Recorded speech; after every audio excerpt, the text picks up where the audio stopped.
The opening scenes. The movie announces its gaming heritage immediately with the iconic building terrain text expanding across the screen. This is exactly what players see when loading into a new world, that moment of anticipation before a fresh adventure begins. Director Jared Hess specifically titled it a Minecraft movie instead of the Minecraft movie, giving themselves creative freedom while still honoring the cubic universe we've all spent countless hours in. Young Steve's mining dreams reflect our own introduction to the game, that primal desire to dig down and discover treasures beneath the surface.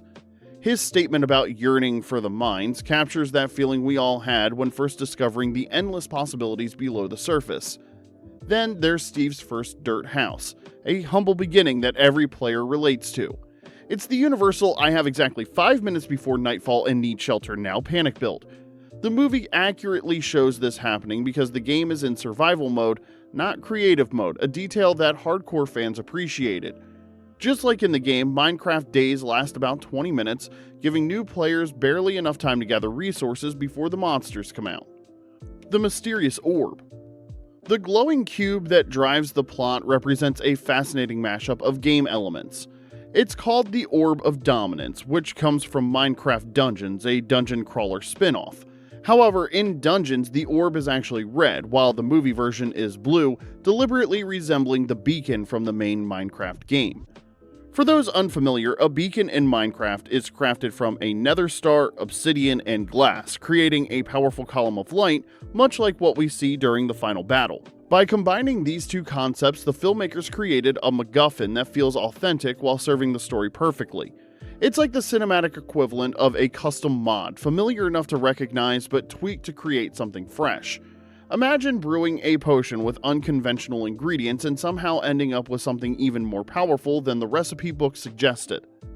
Minecraft game mechanics made real. For viewers who never placed a single block, the film offers a crash course in Minecraft basics. Steve taming Dennis with a bone transforms a hostile wolf into a loyal companion. Though in the game, wolves typically require multiple bones before becoming your pet, they're much pickier in their friendship requirements than the movie suggests. It's like trying to befriend someone by repeatedly throwing treats at them until they finally agree to hang out. The day-night cycle transforms the peaceful landscape into Monster Central. The zombies, skeletons, and spiders that emerge at night are perfectly realized, and their sunrise combustion is spot on. That moment when monsters burst into flames at dawn captures the relief every player feels after surviving their first night. Tree punching looks ridiculous in real life but feels so natural in-game. The movie nails this iconic starting action that has confused non-gamers for years. Yes, I'm punching trees. No, it doesn't hurt my hand. This is Minecraft logic. Thank you very much. The water bucket clutch that defies all physics, pouring water at your feet right before impact to negate fall damage, is gorgeously rendered. It's the Minecraft equivalent of action heroes walking away from explosions without looking back. Creeper farms appear exactly as they do in-game, designed to harvest gunpowder, which savvy players use to craft TNT and fireworks. Redstone powers minecarts along tracks throughout Steve's mines, though they run out of power at precisely the wrong moment, a frustration all too familiar to players who have miscalculated their powered rail needs during an escape. The creation of iron golems follows exact game logic, stacking blocks topped with jack-o'-lanterns to bring these protectors to life, with the movie taking creative liberty by adding boots of swiftness to create an impressively superpowered version for the final battle. Even smaller mechanics get their moment to shine. Eggs occasionally hatch into chickens when thrown, a random game feature that translates beautifully to film as characters use this unpredictable technique during combat. Perhaps most authentic is the portrayal of zombie spawning mechanics, as the undead appear in any unlit area, including atop Henry's hastily built castle. This perfectly captures the game's light-based spawning system that has taught players the hard way to thoroughly illuminate their builds, lest they return to find unwelcome guests on their rooftops. The Nether. The Nether portal activation with flint and steel is perfectly faithful to the game. Though assembling the obsidian frame is usually a more frustrating process than the movie lets on, it's like trying to build a perfect swimming pool while periodically being attacked by skeletons. The Nether itself is appropriately hellish, a nightmarish landscape of lava and bedrock. While the movie only shows the Nether waste biome, game players know there are actually several unique areas within the Nether, including dark forests, soul sand valleys, and basalt deltas. It's like the film shows us Death Valley but leaves out the rest of California. The piglins are brilliantly realized, half pig, half humanoid creatures with an unhealthy obsession with gold. They're like the Minecraft version of leprechauns, except instead of leading you to treasure, they'll stab you if you open a chest near them. Malgosha, the main villain, doesn't exist in the original game, but cleverly combines elements from Minecraft Dungeons' The Seer and Minecraft Legends' The Beast or Great Hog. She's like a video game character created through Fusion Dance, taking the most menacing aspects of multiple enemies to create a new cinematic threat. The explanation for piglins surviving in the overworld, drinking nether wart potions to prevent zombification, is a stroke of genius. This isn't in the base game, but it is established in Minecraft Legends. It's the perfect response to those, well, actually fans who complained about lore accuracy in the trailers. You thought the writers didn't know Minecraft? They know it better than you do. Human characters as player archetypes. Each human character brilliantly embodies different Minecraft player stereotypes. Garrett the Garbage Man represents the overconfident friend who thinks Minecraft is just a kid's game until their first creeper encounter. He's the PvP tryhard who discovers that fighting actual monsters is slightly different from clicking rapidly on a mouse. His gaming championship background, the 1989 Nintendo champion, gives him that perfect I used to be cool in the arcade vibe. Henry epitomizes the creative modder who pushes the game beyond its boundaries. He's that YouTube-educated friend who builds elaborate redstone contraptions while you're still figuring out how to craft a bed. His tater tot gun represents those wild custom mods that technically aren't vanilla Minecraft but become beloved by the community anyway. Natalie perfectly captures the new player experience, confused but determined, learning the rules as she goes. She's the person who accidentally hits a villager and then panics when an iron golem starts chasing her across town. Then there's Dawn, who embodies the animal tamer / farmer archetype who transforms survival horror into peaceful farming simulator. She's the type of player who names every single sheep in their pen and builds elaborate automated crop systems.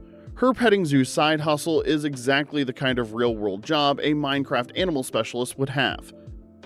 The Cameos. The storage auction scene features a lineup of actual Minecraft YouTubers that made fans squeal with delight. Afmao, LD Shadow Lady, Mumbo Jumbo, who actually contributed to trap designs in the movie, and Dan TDM. These creators have been pillars of Minecraft content for over a decade. Their inclusion isn't just fan service, it's acknowledgement of how these personalities help build and sustain the community. But the YouTuber references don't stop there. When the group passes a pig wearing a crown in the village, Steve calls it a legend, a heartfelt tribute to Technoblade, the beloved content creator whose channel icon was a crowned pig. After his passing in 2022, this moment serves as a touching memorial that had longtime fans reaching for tissues. Some viewers even see actual Minecraft developers in cameo roles.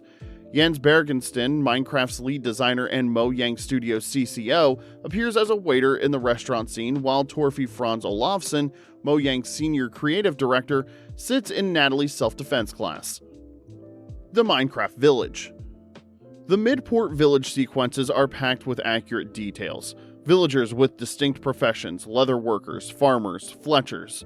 Iron golems patrolling like oversized security guards, wandering traders with their leashed llamas always showing up when you least need them, and a cartographer who, true to game form, provides little help when asked for directions. The nitwit villager subplot is brilliant because it takes the game's most useless villager type, identifiable by green robes and inability to trade, and gives him an unexpected adventure. In the game, nitwits literally serve no purpose except to wander aimlessly. In the movie, one wanders through a portal, gets hit by a car, begins a romance with Jennifer Coolidge's character, and eventually reveals in the post-credit scene, voiced by Matt Berry, that villagers have their own language. Steve's inventory. Steve's secret stash is a treasure trove that had hardcore players pausing the screen to identify every item. Diamond armor and weapons, the game's premium gear, elytra wings which can only be found in end ships after defeating the Ender Dragon, suggesting Steve has completed the game's final boss, and TNT and firework rockets for both destruction and propulsion. There's also the Boots of Swiftness from Minecraft Dungeons, showing the film's willingness to pull from spin-off games, golden carrots and golden apples, which are high-tier food items, the Totem of Undying, a rare item that prevents death, ender pearls for teleportation, various potions like healing, fire resistance, swiftness, a turtle shell helmet that grants underwater breathing, and an epic jack-o'-lantern which prevents endermen from attacking when worn as a helmet. His automated chicken cooker using redstone pistons and lava is a faithful recreation of a common player build. It's exactly the kind of morally questionable but efficient farm that players create when they've evolved beyond basic survival. Is it ethical to create an automated chicken slaughterhouse? The Hunger Bar says yes. The Woodland Mansion. The Woodland Mansion sequence is a pitch-perfect adaptation of this rare structure. Typically found in dark forest biomes, these mansions are imposing structures filled with hostiles and loot. The film accurately portrays them as inhabited by illagers and vindicators, the evil cousins of regular villagers. These aggressive mobs attack on sight, making mansions dangerous but rewarding to explore. The Chicken Jockey, the baby zombie riding a chicken, is a delightful deep cut. This rare mob combination is surprisingly dangerous despite its ridiculous appearance. They're faster than regular zombies and harder to hit. The movie using one as a combat challenge shows attention to even the game's oddest creatures. While exploring, Henry finds chests containing golden apples, hay bales, and rotten flesh, precisely the mix of valuable and worthless items you'd find in game chests. The rotten flesh pile is especially authentic. Every player has a chest somewhere filled with this nearly useless zombie drop that they can't bring themselves to throw away because I might need that someday. Spoiler alert, they never need it. Enderman and Herobrine. The Enderman's portrayal is spot on, a tall, dark figure that teleports around and becomes aggressive when you make eye contact. The movie even explains their connection to their internet creepypasta Slenderman, which directly inspired their creation. Henry's vision after looking at the Enderman contains a subtle but significant Easter egg. While most characters have glowing purple eyes, Steve has white empty eyes, a direct reference to Herobrine, gaming's most famous urban legend. Herobrine, a Steve doppelganger with white eyes, became a community myth so pervasive that Mojang repeatedly included removed Herobrine in patch notes as a running joke. This brief visual reference acknowledges the community legends that grew alongside the official game. Redstone and resources. Redstone mechanics get proper presentation in the film. The film pays meticulous attention to redstone mechanics, showcasing this unique Minecraft power source in various applications throughout the story. Steve's ingenious chicken cooker demonstrates pistons controlled by redstone circuitry, perfectly mimicking the automated farms players construct after advancing beyond basic survival. The intricate timing system drops chickens into lava at precisely the right moment, delivering fully cooked meat without any manual effort. Throughout their adventure, the group encounters elaborate redstone circuits, creating traps and mechanisms, from pressure plates triggering arrow launchers to hidden doorways controlled by concealed levers.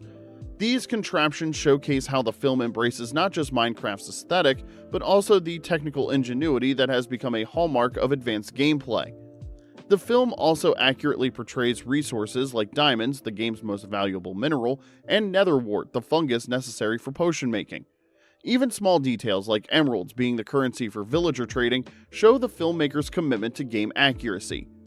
Pop culture crossovers. Beyond game references, the film sprinkles in broader pop culture nods. The film clearly weaves in numerous pop culture references that extend beyond the Minecraft universe, creating layers of meaning for attentive viewers. When Dawn compares Henry to Frodo during his quest with the magical orb, the Lord of the Rings parallel becomes unmistakable. A small, unlikely hero carrying a powerful artifact on a world-saving journey. In one of the movie's most ridiculous yet entertaining moments, Steve rides on Garrett's shoulders during an escape sequence. The visual composition and commanding presence deliberately evoking dragon-riding scenes from Game of Thrones, but with considerably more cubic proportions. The film's climactic battle features the superpowered Iron Golem with enhanced abilities from the Boots of Swiftness, its transformation sequence and heroic stance unmistakably channeling Optimus Prime from Transformers, complete with similar lighting effects and dramatic posing. Director Jared Hess incorporates his signature style throughout the film. The chicken jockey fight sequence uses camera angles, music cues, and wrestling moves that directly echo scenes from his earlier work Nacho Libre, while the recurring tater tot theme, especially Henry's improbable tater tot gun, serves as a winking callback to the iconic tot scene in Napoleon Dynamite. Viewers might spot the vintage Beetlejuice poster prominently displayed in Garrett's game shop, adding another layer of nostalgic pop culture to the setting. The villain's origin story provides perhaps the most direct parody, with Malgosia's rejection at Nether's Got Talent, complete with harsh judges and dramatic music stings that perfectly mimic the format of America's Got Talent and similar competition shows, suggesting that even in the Minecraft universe, reality TV can create supervillains. Ghasts and other Nether creatures. The Ghasts, floating white squid-like creatures, are perfectly realized, serving as aerial transport for the piglins. The movie explains that while a recent game update allows players to rehydrate Ghasts in the overworld to make them rideable, the piglins keep them in their hostile state to use their fireballs as weapons. This explains why the piglins are riding attack Ghasts rather than peaceful ones. We also see a piglin beating a war drum on the front of a Ghast, reminiscent of Mad Max's War Parties, another clever visual reference that fits perfectly in the Minecraft aesthetic. The final battle. The final battle showcases multiple game elements. The final battle sequence showcases Minecraft gameplay mechanics at their most spectacular, beginning with the Orb of Dominance functioning as a massive beacon that plunges the overworld into eternal night. This brilliant adaptation combines the beacon's visual design with the orb's reality-altering powers, creating a phenomenon that serves the narrative perfectly. The resulting darkness allows the piglin army to invade without fear of zombification, a clever extension of game lore where these nether creatures normally cannot survive in daylight. Throughout the chaotic fight, characters employ unique combat techniques straight from the game, including the bizarre but accurate egg throwing that occasionally results in chickens spontaneously hatching mid-battle, creating moments of unexpected comedy during intense action sequences. The hero's counterattack features the ultimate Iron Golem enhanced with Boots of Swiftness, a creative combination of standard game mechanics with items from Minecraft dungeons that produces a super protector capable of taking on the Great Hog. As the battle reaches its climax, Henry demonstrates mastery of Ender Pearl teleportation, what Garrett humorously dubs Ender Pearl Golf, which is the practice of throwing these mysterious orbs and instantly teleporting to wherever they land. The film even incorporates recent game updates with characters escaping on rideable Ghasts, showcasing the most current Minecraft features alongside classic elements. The battle's conclusion perfectly adheres to established game rules when Sunshine finally returns and instantly transforms the invading piglins into zombies, exactly as would happen in-game when these creatures are exposed to overworld daylight without protection. This meticulous attention to game mechanics, even during the most fantastical sequences, demonstrates the filmmaker's commitment to authenticity while still delivering cinematic spectacle. The credit scenes. The mid-credit scene reveals Matt Berry as the voice of the Nitwit villager, confirming villagers have their own language. This explains why villagers in the game only communicate through sounds. The post-credit scene introduces Alex, the female default skin added to Minecraft in 2014. As iconic as Steve himself, Alex's appearance teases potential sequels featuring both characters exploring the Minecraft world together. Gaming references beyond Minecraft. Garrett's background contains several gaming Easter eggs. Garrett's gaming background provides a treasure trove of retro gaming references that extend well beyond Minecraft. His status as the Gaming World Champion of 1989 isn't a random year choice, but deliberately corresponds with Nintendo's first national championship held in Canada, establishing him as part of gaming's competitive history. The attention to detail extends to the storefront of his repair shop, where the font perfectly matches the iconic typography used in the 1990 Nintendo World Championship logo, a design instantly recognizable to retro gaming enthusiasts. Inside his gaming sanctuary, observant viewers can spot the infamous Nintendo Power Glove prominently displayed among his collection of gaming memorabilia. This notorious peripheral, commercially unsuccessful but culturally significant, represents the ambitious yet clunky early days of motion control gaming that Garrett clearly remembers fondly. Even his championship game, Hunk City Rampage, serves as a loving homage to classic side-scrolling beat-em-ups like Final Fight and Streets of Rage, complete with similar character designs and combat mechanics shown in the brief gameplay footage. These carefully layered references establish Garrett as not just a Minecraft novice, but a legitimate gaming veteran from an earlier era, creating a character arc that bridges different generations of gaming culture as he adapts his old-school arcade skills to the cubic world's unique challenges. The Swedish connection.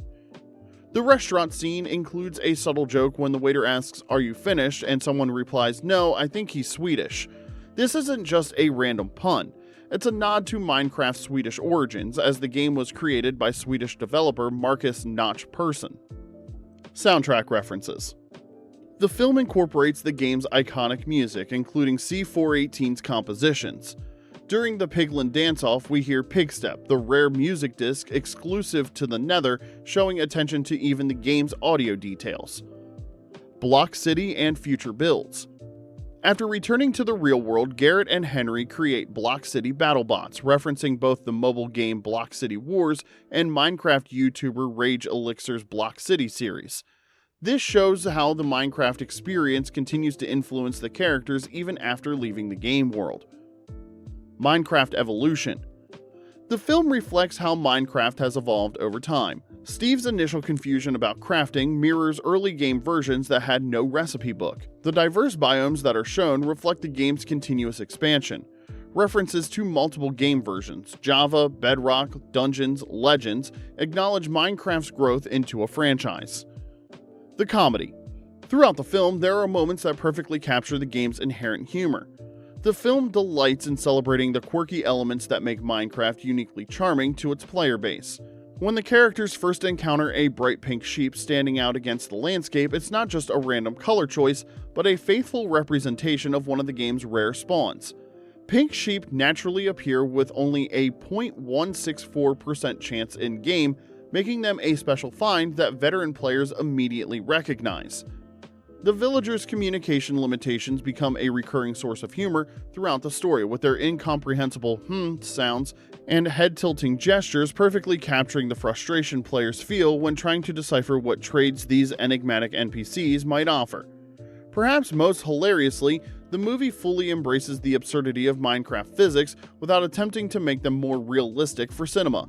Steve's casual use of water to negate massive fall damage, blocks floating in midair when their supports are removed, and characters carrying impossible amounts of materials without showing any strain all faithfully reproduce the game's cheerful disregard for real-world physics. Throughout their journey, the unpredictable and often chaotic nature of mob encounters mirrors the game's experience perfectly. From zombies appearing in previously safe areas to the sudden appearance of a chicken jockey that transforms a routine fight into a frantic scramble. By leaning into these beloved gameplay quirks rather than attempting to rationalize them, the film creates an authentic Minecraft experience that resonates with players who have spent countless hours navigating these same delightful incongruities. Master Builders. Henry's building skills represent the creative aspect that has made Minecraft a global phenomenon. His ability to quickly construct structures under pressure mirrors the quick builds popular in Minecraft competitions and servers. Easter eggs for true Minecraft players. Some references have been so subtle that only the most dedicated players noticed. The exact placement of blocks in Steve's structures follows valid Minecraft building rules. The crafting recipes shown on screen are accurate to the game, the sounds made by different mobs and blocks match their in-game audio, and the particle effects when breaking blocks mirror the game's visual feedback. Gaming culture meets Hollywood. What makes a Minecraft movie special is how it bridges gaming and film. It's not just adapting a game, it's celebrating gaming culture itself. From YouTuber cameos to meme references, it acknowledges how Minecraft transcended being just a game to become a cultural phenomenon. The film understands that Minecraft isn't about graphics or combat mechanics. It's about creativity, community, and the stories players create for themselves. By embracing this spirit rather than just the aesthetic, it provides something for both newcomers and veteran players alike. And there you have it, folks, the most comprehensive breakdown of Easter eggs and references in a Minecraft movie. Did you catch something I missed? Craft it in the comments section below. Now don't forget to smelt that like button, build a subscription to the channel, and place a notification bell to stay updated on all future content. Until next time, keep mining and crafting.